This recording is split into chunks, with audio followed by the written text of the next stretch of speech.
স্বাভাবিক হতে শুরু করেছে খাগড়াছড়ি ও রাঙামাটির পরিস্থিতি। সহিংস ঘটনার প্রতিবাদে ঢাকা ৭২ ঘন্টা সড়ক ও নৌ অবরোধের শেষ দিন চলছে আজও বন্ধ রয়েছে দূরপাল্লা ও অভ্যন্তরীণ সব সড়কে যানবাহন চলাচল।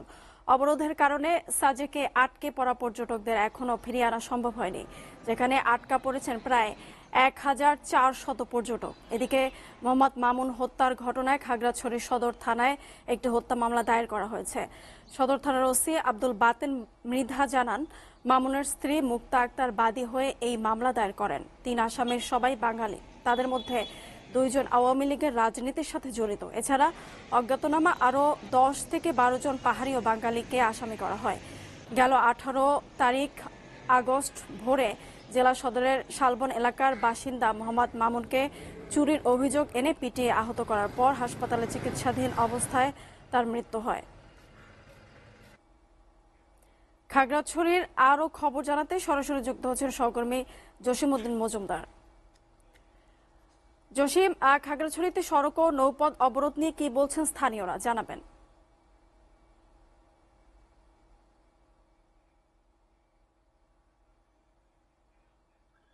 হ্যাঁ মুনিয়া, আপনার মাধ্যমে জানিয়ে রাখতে চাই, ৩ পার্বত্য জেলায় ৭২ ঘন্টা সড়ক ও নৌপথ অবরোধের আজকে শেষ দিন।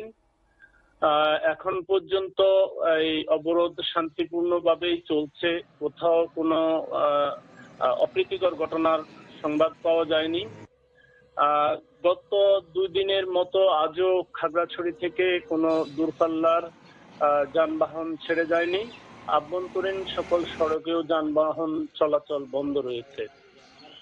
এদিকে খাগড়াছড়ি ও রাঙ্গামাটিতে সাম্প্রদায়িক যে হামলার ঘটনা ঘটেছে, সংঘর্ষের ঘটনা ঘটেছে, সেই সংঘর্ষের কারণে শিক্ষা প্রতিষ্ঠানে শিক্ষার্থীদের উপস্থিতি কম আছে।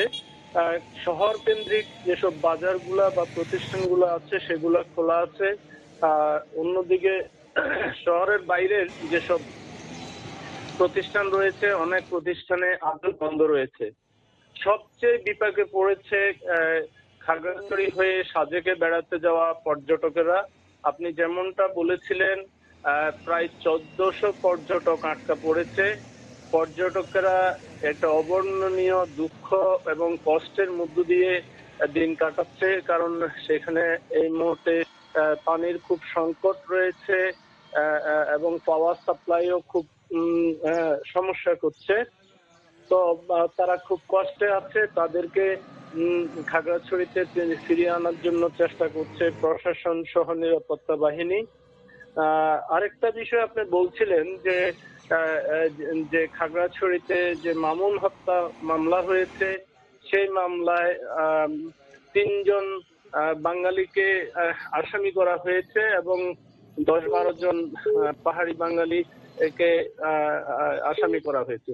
আসলে এই বিষয়টা নিয়ে খাগড়াছড়ি শহরে খুবই একটা মিশ্র প্রতিক্রিয়া রয়েছে, কারণ ১৮ তারিখে মামুনের লাশ পাওয়ার পরে পরিস্থিতি শান্তিপূর্ণই ছিল।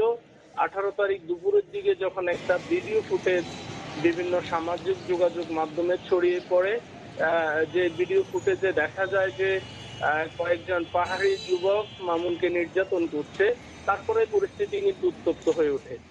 ওই ভিডিও ফুটেজে যাদেরকে আসামি করা হয়েছে তাদের কাউকেই আসলে দেখা যায়নি এবং ৫ই আগস্ট। জসিম, আপনাকে ধন্যবাদ।